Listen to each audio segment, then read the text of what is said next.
Pada suatu malam di kota yang sangat indah, berkumpullah sebagian besar orang untuk menyambut malam pergantian tahun. Pemerintah kota pun ikut memeriahkan dan menyiapkan kembang api mewah yang akan diledakkan tepat pukul 12 malam. Namun di tengah ledakan kembang api tersebut, terselip suara ledakan sniper yang menembaki beberapa orang acak tanpa diketahui alasannya.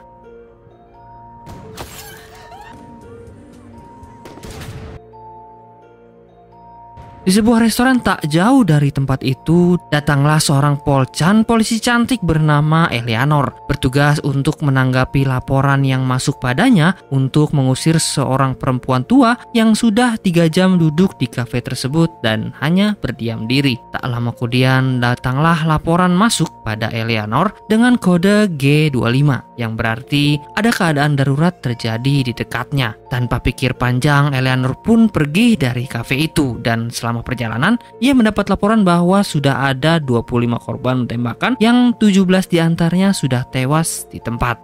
Eleanor mendatangi salah satu korban penembakan di sebuah apartemen di Jalan Fayette Barat, lantai 9B. Sesampainya di sana, ia langsung mematikan lampu di apartemen itu untuk menghindari tembakan susuran yang mungkin saja kembali terjadi. Tak lama kemudian datanglah tim forensik untuk mencari tahu asal datangnya tembakan dengan sebuah alat canggih yang ternyata mengarah pada sebuah gedung di seberangnya. Ketika semua titik tembak sudah diketahui, tiba-tiba ruangan itu meledak dan membuat panik seluruh penghuni gedung tersebut. Eleanor yang melihat hal itu pun datang membantu dan mengevakuasi penghuni di dalamnya. Di sana ia juga merekam seluruh penghuni yang keluar agar nantinya bisa dijadikan data untuk mengidentifikasi penembakan brutal tersebut. Setelah mengevakuasi beberapa warga, Eleanor pun masuk ke dalam apartemen tersebut. Sesampainya di pintu kamar yang menjadi sumber peledakan, para polisi kemudian mendobrak pintu yang menutupnya.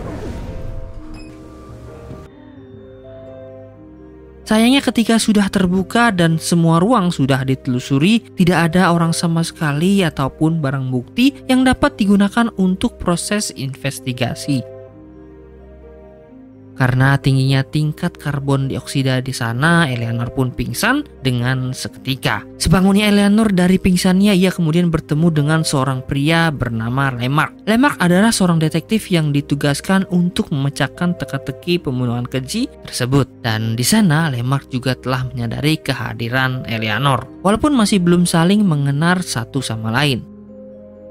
Scene kemudian berpindah ke kantor polisi, di mana Lemark mulai memberi arahan kepada semua timnya untuk segera memecahkan kasus tersebut. Ia bersumpah untuk membuat pelaku penembakan tersebut hidup tidak tenang dan akan melakukan apapun demi menemukannya. Lemark juga mengatakan bahwa pelaku tersebut sangatlah teliti dan tak ada kesalahan kecil pun yang dilakukannya. Di sebuah pantry, Lemark lalu mendatangi Eleanor dan meminta pendapat darinya tentang kemungkinan apa yang akan dilakukan pelaku nantinya. Karena tak ada pola yang dapat ditemukan dari aksi penembakan itu, Eleanor pun berpendapat bahwa pelaku tidak memiliki rencana di benaknya, melainkan hanya ingin memuaskan dirinya sendiri dengan membunuh 29 orang yang disukainya. Mendengar pendapatnya yang sangat masuk akal, Lemark pun kemudian pergi sambil berkenalan dengan Eleanor. Keesokan harinya, Eleanor mendapat telepon dari salah satu tim Lemark bahwa Lemark ingin bertemu dengannya di sebuah kafe. Sesampainya di kafe itu, Lemark membicarakan tentang kasus yang sedang ia pecahkan,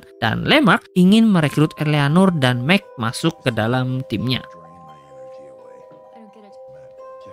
Hal itu dilakukan Lemark lantaran ia sudah tak percaya lagi dengan timnya saat ini. Keesokan harinya di sebuah ruang meeting, berkumpullah semua tim Lemark untuk membahas semua data yang sudah dianalisis berdasarkan olah TKP yang dilakukan. Di sana terungkap bahwa penembak menggunakan senjata berusia 40 tahun sehingga tak mudah bagi tim untuk mencari asal-usul senjata tersebut. Bahkan usia senjata itu pun sudah lebih lama daripada database yang dimiliki pihak kepolisian. Setelah meeting tersebut, Lemark dan timnya kemudian datang mengunjungi ruang jenazah tempat para korban dikumpulkan. Di sana terlihat sekali bahwa tak ada pola yang ditunjukkan dari korban yang ditembak. sehingga membuat Lemark tak bisa berasumsi apa motif dari penembakan tersebut. Ketika Lemark dan timnya sedang berdiskusi di ruangan tersebut, tiba-tiba datanglah seorang polisi yang memberitahu bahwa pelaku sudah ditemukan. Mendengar hal itu, Lemark pun pergi dari tempat itu dan menuju TKP yang disebutkan polisi tersebut. Sesampainya di sana, Lemark langsung menanyai Frank lebih detail tentang pelaku yang ditemukan dan mengapa Frank mengejarnya. Kecurigaan Frank dimulai saat anak remaja itu tiba-tiba kabur saat para polisi memeriksa apartemen di sana dan mengancam akan membunuh semua orang di dekatnya. Diketahui juga bahwa ia sering menonton tayangan ISIS di malam hari hingga meledakkan video games yang ia punya. Ketika para polisi sudah berhasil masuk ke dalam apartemennya, anak itu pun tiba-tiba terjun dan tewas begitu saja. Melihat perbedaan dari hasil investigasi yang selama ini telah dikumpulkan, Lemark yakin bahwa anak itu bukanlah pelaku yang sebenarnya. Hal itu pun membuat Lemark marah pada Frank karena kecerobohannya. Salah satu yang membuktikan bahwa anak itu bukanlah pelaku pembunuhan sebelumnya, ternyata ia tak memiliki senapan yang selama ini digunakan pelaku sebenarnya untuk menembak orang. Sepertinya dari tempat itu, Lemark kini berencana untuk menginvestigasi 3 orang yang dicurigai memiliki informasi atau mungkin menjadi pelaku di balik pembunuhan keji itu. Ia memanggil Leng, Dimitri, dan Abraham. Yang ketiganya merupakan pelukis untuk apartemen tempat kejadian perkara. Leng yang datang bersama anaknya ditanyai keberadaannya saat pesta itu berlangsung, sementara Dimitri dan Abraham ditanyai tentang masa lalunya. Scene kemudian berpindah di suatu mall yang terlihat sangat ramai akan pengunjung. Datanglah seorang laki-laki berpenutup kepala yang kemudian mencuci dirinya di wastafel. Karena tingkah anehnya saat mencuri makanan di piring seseorang, beberapa security pun mencoba menangkapnya. Namun, seketika keadaan menjadi sangat chaos dan Eleanor yang tiba di lokasi setelahnya melihat begitu banyak korban tewas bergelimpangan di mall tersebut. Di ruangan security, Lemark melihat rekaman CCTV yang menampilkan kejadian sebelum pembantaian tersebut dilakukan. Di sana mereka bisa melihat dengan jelas gerak-gerik pelaku hingga mengetahui kebiasaan pelaku yang kemungkinan adalah seorang vegetarian.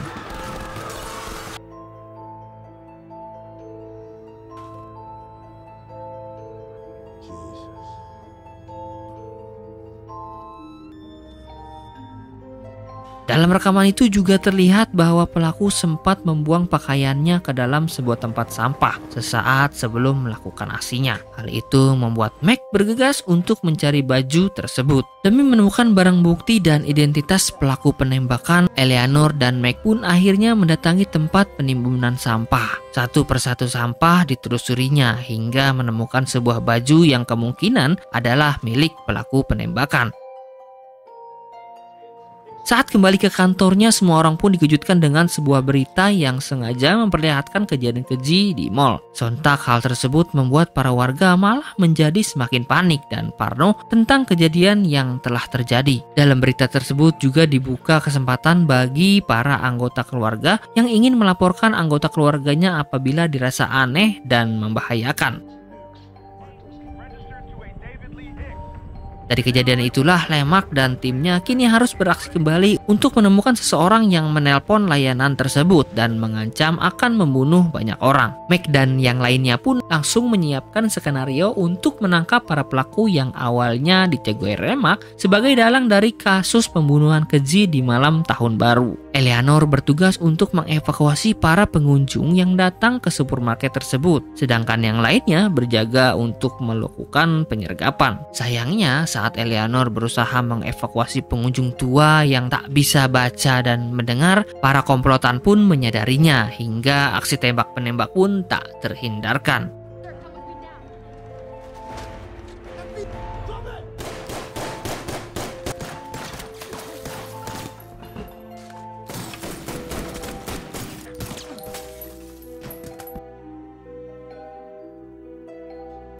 Menyadari ada yang salah dengan penyergapan itu, Lemak pun akhirnya disidang di depan semua dewan yang akhirnya memutuskan untuk memecat Lemak dari kasus yang ditanganinya. Eleanor yang juga terkena imbas dari dipecatnya Lemak kini tak bisa berbuat banyak. Ia masih dihantui untuk memecahkan teka-teki pelaku pembunuhan itu dan sangat kesal dengan keputusan para dewan yang tak tahu apa-apa masalah pembunuhan ini. Untuk melepaskan rasa penatnya, ia pun mandi di rumahnya dan tiba-tiba menyadari sesuatu saat melihat langit-langit di kamar mandinya. Eleanor kemudian menemui Lang, seorang pria yang dicurigai pernah berkomunikasi langsung dengan penembak misterius tersebut. Eleanor menyadari ada keanehan saat Lang menerima pekerjaan pengecatan di apartemen tempat kejadian perkara karena Lang bisa berada di tempat yang berbeda hanya dalam satu hari. Terungkap bahwa Lang bisa mengambil dua pekerjaan berbeda itu karena ia ternyata merekrut outsourcing untuk meneruskan pekerjaan pertamanya, di mana orang yang mengambil pekerjaan itu adalah Dean, seorang yang mempunyai ciri-ciri mirip dengan semua data investigasi sebelumnya. Disebutkan oleh Lang bahwa Dean adalah seorang vegetarian yang dulunya pernah bekerja di tempat pemotongan daging. Ia mengambil pekerjaan yang diberikan Lang di apartemen tersebut tanpa mau menerima uang sepeser pun. Adapun alasan Lang selama ini tak pernah mengungkap kebenaran tersebut adalah karena ia sangat takut dengan Dean yang nantinya akan mengganggu keluarganya. Untuk mendapat gambaran wajah dari Dean, mereka pun memanggil seorang pelukis wajah yang nantinya akan digunakan untuk mencari informasi lanjutan terkait keberadaan Dean saat ini. Dengan gambar itu, Eleanor dan Lemak pun akhirnya berhasil mendapatkan informasi dari seorang wanita bernama Ramona yang dulunya pernah bekerja dengan Dean di sebuah tempat potong daging. Ramona menceritakan bahwa Dean adalah orang yang sangat antisosial dan penyendiri. Ia diduga pernah membunuh rekan kerjanya pada tahun 1998 dan Dean sempat dipenjara selama 2 tahun lamanya. Namun kasus dibuka kembali pada tahun 99 dan Dean berhasil bebas bersyarat atas bantuan ayahnya yang mempunyai koneksi dengan Kolonel Leopard dan Jenderal Benjamin Task. Diketahui pula bahwa ayah Dean ternyata adalah seorang instruktur tembak untuk Rangers ke-75 dan meninggal pada tahun 2003. Dengan memegang data yang sudah lengkap, Eleanor dan Lemak pun langsung mendatangi rumah keluarga Posey di sebuah desa terpencil yang jauh dari kota. Sesampainya di sana, Eleanor langsung berinisiatif menelpon pasukan untuk mendapatkan bantuan. Namun hal tersebut ditolak oleh Lemak karena para polisi sudah menginjak-injak harga dirinya. Tak lama kemudian datanglah ibu Posey dengan klakson keras yang mengagetkan Lemak dan Eleanor. Sang ibu yang sudah menyadari kelakuan buruk anaknya pada awalnya menolak untuk membantu Lemak dan Eleanor. Namun setelah berhasil dibujuk, ia pun mau untuk membantunya dengan janji bahwa Dean akan ditangkap hidup-hidup hingga ke penjara. Di dalam rumah ketika sedang berbincang, Eleanor pun tiba-tiba menyadari bahwa Dean ternyata ada di sebuah gudang yang terpisah dari rumah ibunya.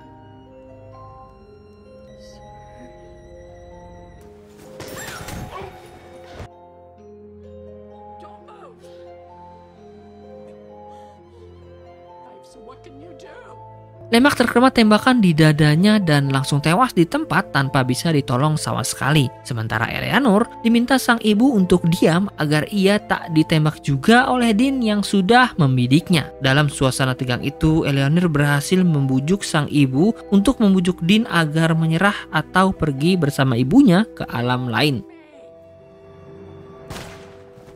Dean kemudian keluar dan sempat berbicara dengan Eleanor tentang apa yang diinginkannya. Dean ingin Eleanor untuk mengeksekusi dirinya tepat di samping mayat ibunya dan membakar jasadnya hingga hilang dari muka bumi selamanya. Di sana Dean juga memberikan alasan kenapa ia membunuh orang-orang di malam tahun baru waktu itu. Dean sangat kesal dengan orang-orang yang merayakan tahun baru sampai berteriak pada kembang api yang bodoh, seolah-olah keheningan dan kegelapan adalah musuh yang harus dikalahkan. Dean tak bisa menikmati kesendiriannya untuk melihat bintang-bintang karena telah tertutup oleh cahaya lampu yang masih menyala. Tiba-tiba polisi datang hingga membuat keadaan kembali chaos. Dean menganggap Eleanor telah menjebaknya hingga Dean pun akhirnya memukul pingsan Eleanor dan membawanya ke gudang tempat persembunyiannya.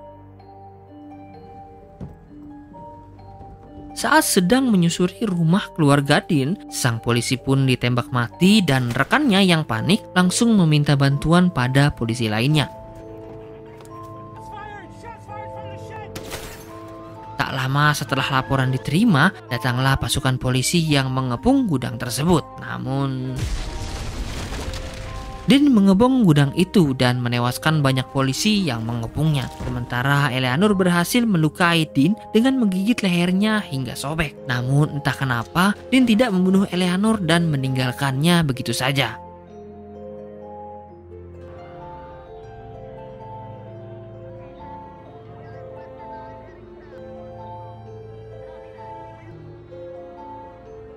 Karena luka yang dideritanya, Dean akhirnya berhenti dan duduk pasrah di depan polisi yang sudah mengepungnya. Ia akhirnya tewas setelah dibantai habis-habisan oleh peluru yang menghujamnya. Di akhir cerita, Eleanor diberi jabatan untuk menjadi agen khusus, sementara Lemark diberi penghargaan kehormatan atas kematiannya.